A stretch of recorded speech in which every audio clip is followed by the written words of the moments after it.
Nah, di video kali ini kita akan belajar satu skill yang di tahun 2015 menempati urutan keempat skill yang sangat diperlukan di dunia profesional. Dan tahukah teman-teman, di tahun 2020 skill ini naik ke peringkat 2. Yuk cari tahu bareng-bareng.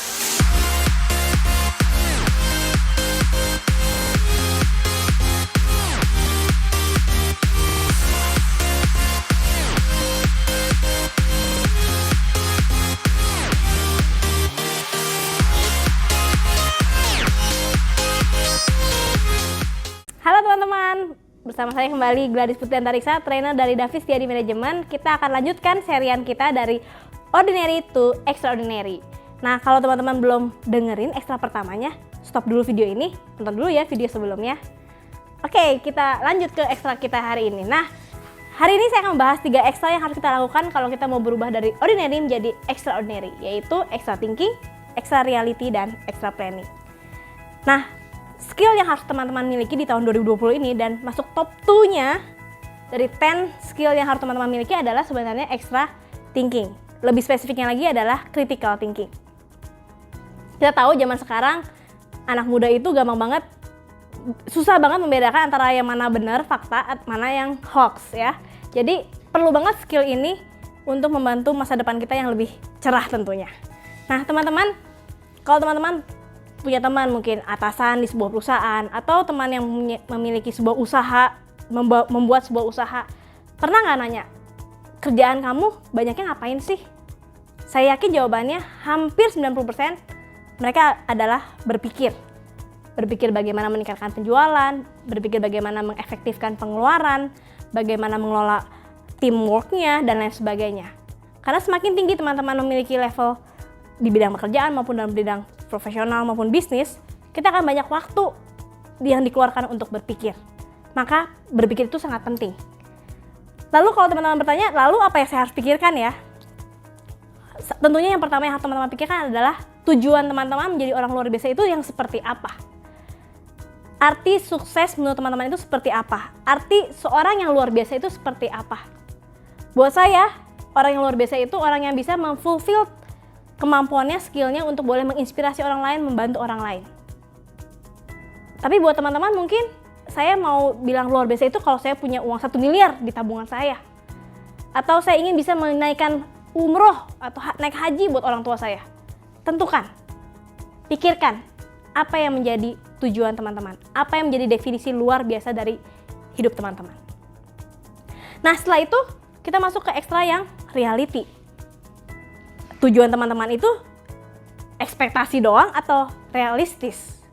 Ingat, anak zaman sekarang jangan suka berhalusinasi ya, jangan halu katanya ya.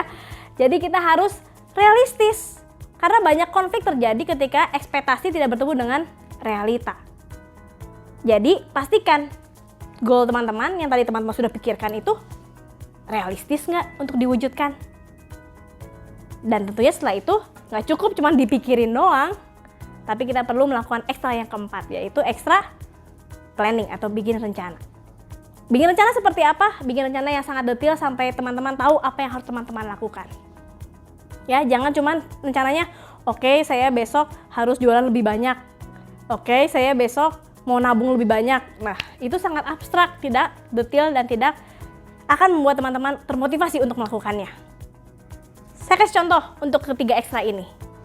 Sebagai seorang perempuan, siapa sih yang nggak mau punya badan yang lebih menarik, lebih proporsional? Pasti semua pengen namanya kurus ya. Saya juga punya pengalaman pribadi nih. Pengen banget nurunin berat badan 10 kilo. Tapi apa daya, saat ini baru turun 3 kilo. Nah, ketika saya pengen kurus, banyak orang pasti berpikirnya, oh saya langsung pengen tahu berat badan ideal saya sekian. Atau saya pengen langsung turun sekian banyak. Tanpa memikirkan ekstra yang ketiga. Apakah itu realistis untuk dicapai? Ingat, apakah itu hanya ekspektasi atau realita? Akhirnya saya belajar bahwa saya terlalu berekspektasi tinggi kalau mau langsung turun 10 kilo dalam 3 bulan. Akhirnya saya ubah goal saya menjadi 1 kilo dalam 1 bulan. Lebih realistis dong. Nah setelah itu saya membuat planning. Rencana saya seperti apa? Saya nggak bikin cuma bilang saya mau tidak makan malam. Atau saya bilang saya mau lebih sering olahraga. Tapi yang saya lakukan adalah saya breakdown sespesifik mungkin. Pertama saya bilang saya tidak akan makan malam lebih dari jam 6 sore. Jadi makan malam saya terakhir harus jam 5 atau setengah 6 paling lambat untuk makan malam.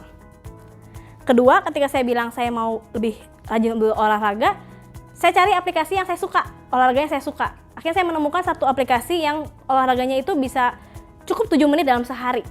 Tapi membuat saya termotivasi untuk olahraga setiap hari. Teman-teman perlu membuat planning itu sampai spesifik mungkin. Contohnya seperti kalau teman-teman bilang mau olahraga lebih sering dalam 1 minggu, berapa kali dalam 1 minggunya? 3 kali, 4 kali, 5 kali setiap hari.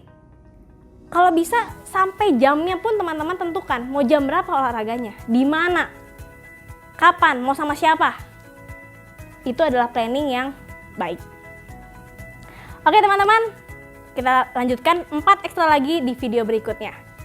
Jangan lupa kalau belum nonton video sebelum-sebelumnya, tonton ya. Sampai jumpa. Terima kasih. Saya Gladys Putri Antariksa dari Davis Setiadi Manajemen.